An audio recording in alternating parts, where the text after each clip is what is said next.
Hello friends and welcome back in my YouTube channel biology with Neha ma'am.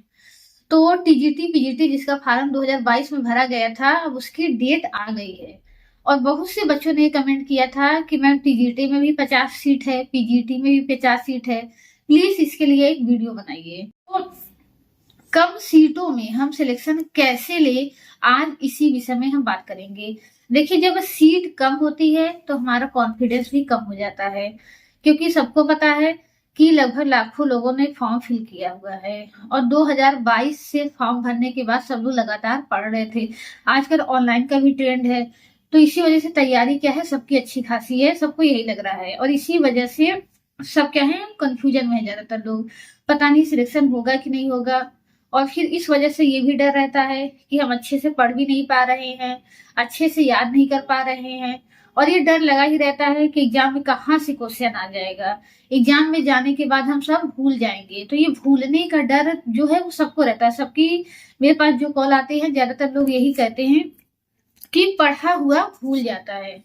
तो पढ़े हुए को हम कैसे याद रखें, एक कॉन्फिडेंस के साथ तैयारी कैसे करें। यानी हम क्या करें, इस समय हमारा ज्यादा समय सोचने में जा रहा है, तो ज्यादा समय सोचने में न जाकर के हमारा ज्यादा समय पढ़ने में कैसे जाए।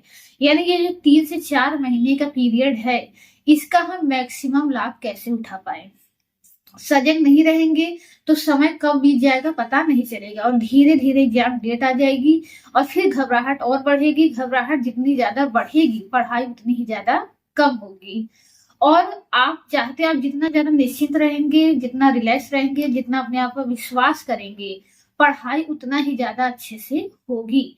और देखिए, हमारा मन जो है निरंतर चलता ही रहता है, या डर बस इसीलिए रहता है ताकि हम एक सही समाधान पे पहुंच जाए।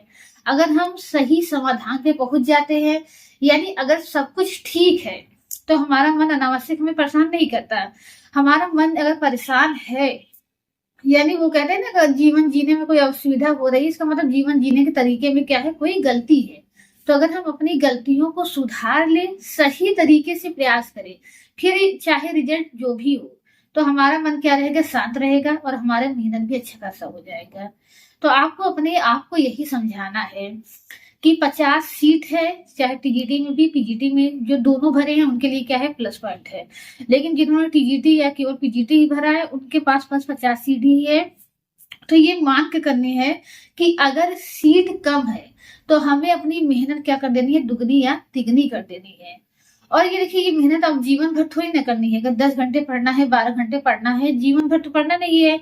लगभग 4 महीने पढ़ना है, तो क्या 4 महीने में 10 घंटे नहीं पढ़ सकते। अगर ये 10 घंटे पढ़ करके, 12 घंटे पढ़ करके आने वाले 20 साल 30 साल बेहतर हो जा रहे हैं, तो इसमें कोई हर्ज नहीं है।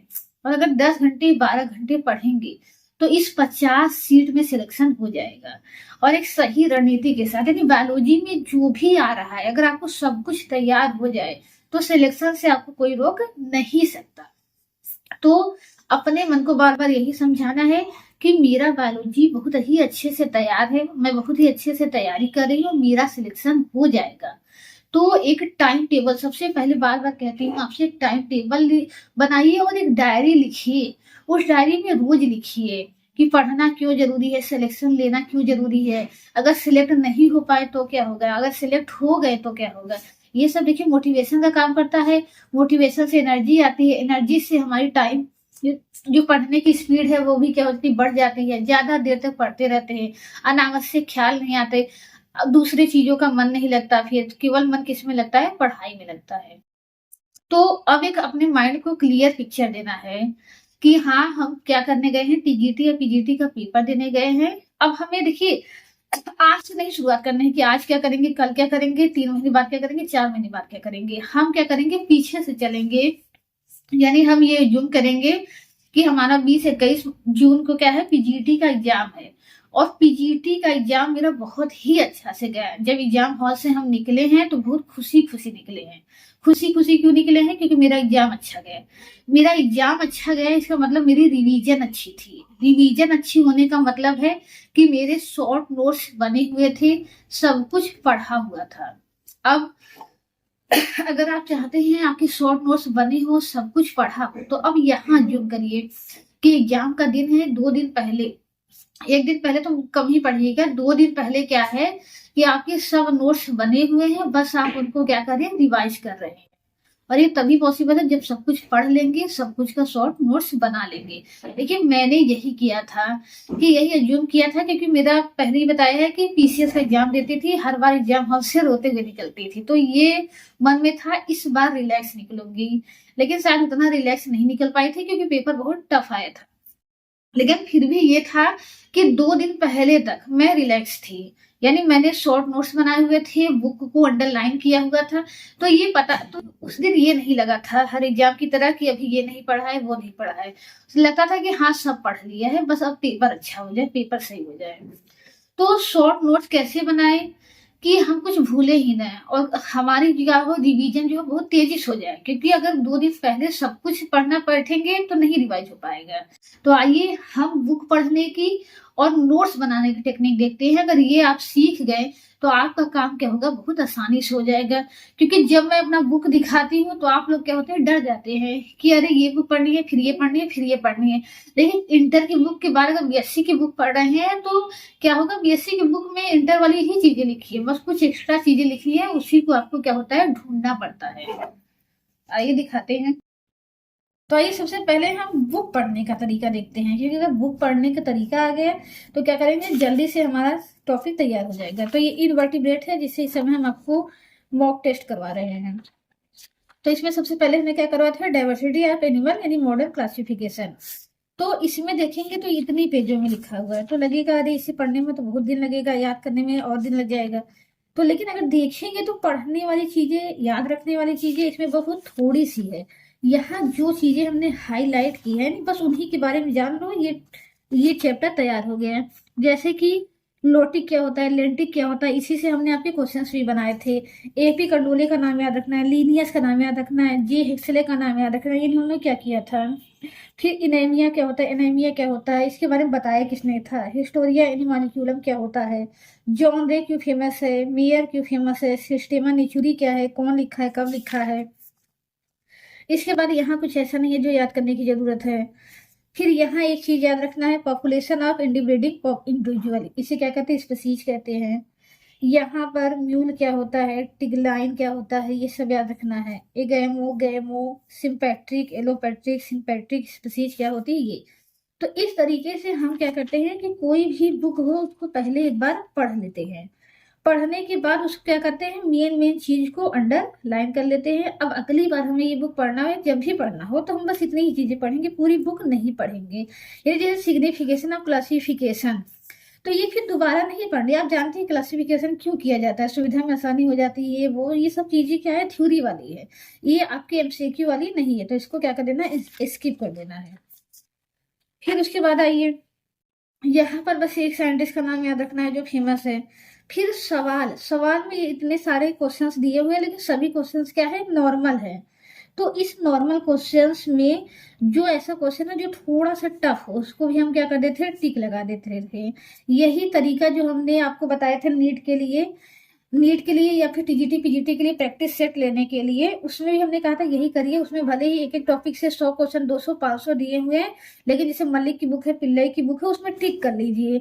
जो क्वेश्चन इंपॉर्टेंट है, जो टफ है, उसको टिक कर लीजिए, अगली बार बस उसी को दोहराइए। फिर इनवर्टिब्रेट, इसको हमने स्किप कर दिया था, फिर हम आए थे यूग्लिना पे। अब देखिए यूग्लिना में क्या पढ़ना है, बस इसका यही पढ़ लेना है, ये मेस्टूर को फोरा से बिलोंग करता है, competition of points of view से। बाकी इसका एक फिगर बना लेना है, एक लेबलिंग कर लेनी है। इसके बाद इसमें कफ शेप्ड पिगमेंट पाए जाते हैं, ये याद कर लेना है। पॉलीसेकेराइड इसका रिजर्व मटेरियल होता है, ये याद कर लेना है। ये ऑटोट्रॉफिक होता है, पैरामाइलिन के कण होते हैं इसमें। इसके अलावा सेप्रोफिटिक और सेप्रोजोइक न्यूट्रिशन क्या होता है, ये पता होना चाहिए आपको। बाकी ऑस्मो रेगुलेशन, रिस्पायरेशन, ये सब आपको पता ही है, ये हर याद करने की जरूरत नहीं है। रिप्रोडक्शन, इसमें सेक्सुअल नहीं होता है, एसेक्सुअल कैसे होता है, बाइनरी फिजन के द्वारा। बाइनरी फिजन क्या होता है आप जानते हैं। मल्टीपल फिजन पामेला स्टेज किसमें पाई जाती है, यूग्लिना में। बस एक शब्द ये याद रख लेना है। तो ये 3-4 शब्दों से क्या होगा, आपका पूरा यूग्लिना तैयार हो गया। और यूग्लिना में क्वेश्चन बस है, इंसिसमेंट टेक प्लेस किसमें होता है, तो ये सभी में होता है, यानी कब होता है। तो इस तरीके से क्या करना है, जो भी आप बुक पढ़ रहे हैं चाहे नोट्स पढ़ रहे हैं उसको अंडरलाइन करिए कि किस चीज को रिवाइज करना है, तो ऐसे आसान हो जाता है। अब आइए नोट्स पे चलते हैं। तो ये है मेरे नोट्स। मैंने बुक तो आपको कई बार बताया है, नोट्स आज आपको पहली बार दिखाने जा रही हूँ, और नोट्स बनाने का तरीका भी आज आप जानेंगे। तो देखिए, मैंने आपसे बार बार कह दिया कि शुरुआत आप फिजियोलॉजी से करिए। फिजियोलॉजी एक इंटरेस्टिंग टॉपिक है, तो मैंने भी फिजियोलॉजी से शुरुआत किया था, और जब शुरुआत किया था तो नोट्स आपकी तरह मैं भी क्या होती थी, बहुत लंबा चौड़ा बनाती है, कोई कोई कुछ भी बोल रहा है उसको लिख लो। तो न्यूट्रिशन की देख रहे इतनी बड़ी में हमने तो न्यूट्रिशन की केवल परिभाषा ही लिखी है, लेकिन अगर अब नोट्स बनाना हो तो न्यूट्रिशन क्या होता है ये छोड़ देंगे, क्योंकि पता है। यहाँ डाइजेस्टिव सिस्टम कहाँ से कहाँ तक किस, मतलब कौन एक्टोडर्मल है, कौन एंडोडर्मल है, कौन एक्टोडर्मल है, ये कर लिया। यानी फिर उसके बाद जब लगा कि हाँ नोट्स बहुत लंबे बन गए हैं, तो पूरी नोट्स में से क्या याद रखना है उसको हमने क्या कर लिया, हाइलाइटर से हाईलाइट कर लिया है। यानी आर्बिकुलरिस ओरिस क्या होता है, सुपरलेवियल फ्रेनुलम क्या होता है, याद कर लिया। यानी इतने पूरे में से बस ये ही एक चीज याद रखनी है। यहाँ ओव्यूला या वेलम क्या होते हैं ये पता होना चाहिए, ये दोनों पॉइंट होना चाहिए। पैपिला कितने प्रकार का होता है ये पता होना चाहिए। कौन सा पैपिला एडल्ट में एब्सेंट होता है, कौन सबसे छोटा होता है, कौन सबसे ज्यादा होता है। फिर टीथ के बारे में जितने भी पॉइंट है उस तरीके से। तो ये मेरा जो है वो पूरा देखेंगे तो आप, ये है पूरी फिजियोलॉजी का नोट्स, और जो जो इम्पोर्टेंट है पूरी फिजियोलॉजी में उसका मैंने क्या हुआ है, नोट्स बनाया हुआ है, या उसको हाईलाइट किया हुआ है, सॉरी। तो ये डाइजेशन हो गया। डाइजेशन के बाद सर्कुलेशन से शुरुआत हुई है। हर चीज का फिगर बनाया है मैंने, फिगर पे देखिए ज्यादा फोकस किया हुआ है। तो ये पूरा मेरा डाइजेशन वाला नोट्स है। फिर उसके बाद ब्लड ग्रुप वगैरह आ गए हैं, हर चीज का इसमें डाइजेशन है, पूरी फिजियोलॉजी लिखी हुई है। यानी जितना है ये देख रहे हैं पूरा फिजियोलॉजी से ही भरा हुआ है। इसमें प्लाज्मोडियम वगैरह का भी लाइफ साइकिल बना हुआ है फिर आगे जा करके। और यहाँ हम एक रूट और शूट का दिखाते हैं जो काफी लंबा है, लेकिन उसको मैंने कितना शॉर्ट बनाया है वो भी दिखाते हैं। ये देखिए, वैसे आप देखेंगे 11 और 12 की बुक में ये काफी लंबे में दिया है। यानी रूट से जितने भी क्वेश्चंस बन सकते हैं, रूट में जो जो भी पढ़ना होता है, क्या पढ़ना होता है, उसका मॉडिफिकेशन पढ़ना होता है।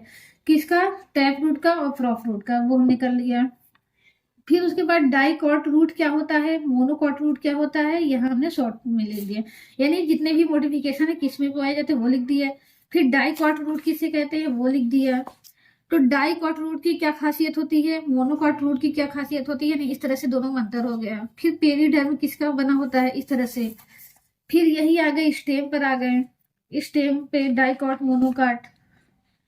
फिर spring wood, autumn wood, heart wood, ये सब जितना है लीफ से जितना रिलेटेड शब्द है वो सब लिख दिया। लीफ में क्या क्या पूछा जाता है। फिर इनका इंटरनल स्ट्रक्चर हो गया।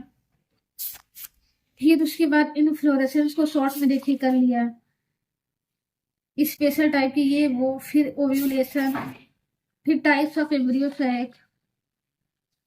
फिर इस तरीके से पूरी फैमिली हो गई। यहाँ पर जो नए नए शब्द है देखिए आपके एमसीक्यू में पूछे गए उनको भी ऐड कर लिया। कॉस्मोसीड क्या होती है, क्रेनुलम क्या होता है, अपरकुलम क्या होता है, पूरी फैमिली को एक साथ कर लिया। उसमें कौन सा इन्फ्लोरेसेंस है, कौन सा फूड है, कौन सा प्रेजेंटेशन है, उसका एग्जाम्पल कौन सा है।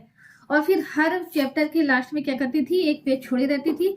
जो एमसीक्यू अब तक पूछे गए प्रीवियस ईयर में उनको नोट कर लेते थे, या जो पूछा जा सकता है। जैसे डायडेल्फर कंडीशन क्या होती है, सिनेंड्रस क्या होता है, गायनोस्टाइल बेसिक किसमें पाया जाता है, ये सब लिख करके याद कर लेते थे। और इसमें देखिए, इसमें भी लंबा चौड़ा नोट्स है। यहाँ पर यूलूशन के नोट्स बने हुए हैं, तो इस तरह से इसमें यूलूशन का बना हुआ है। पूरा डीएनए आरएनए सब कुछ इसी में है। इसमें आप देख सकते हैं कि पहले डीएनए के रेप्लिकेशन को मैंने कितना लॉन्ग में पढ़ा हुआ है, डीएनए का रेप्लिकेशन।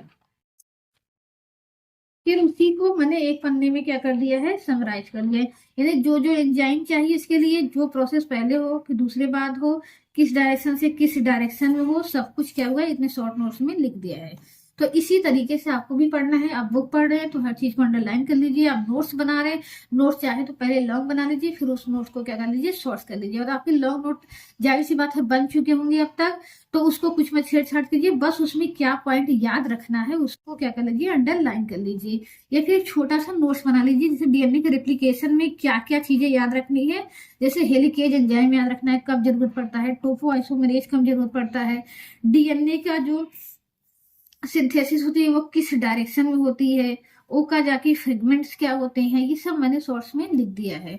तो आई होप आपको वीडियो ये हेल्पफुल रहा हो। ऐसी ही हेल्पफुल वीडियो के लिए इस चैनल को सब्सक्राइब कर लीजिए और इस वीडियो को लाइक कर दीजिए। Thank you so much.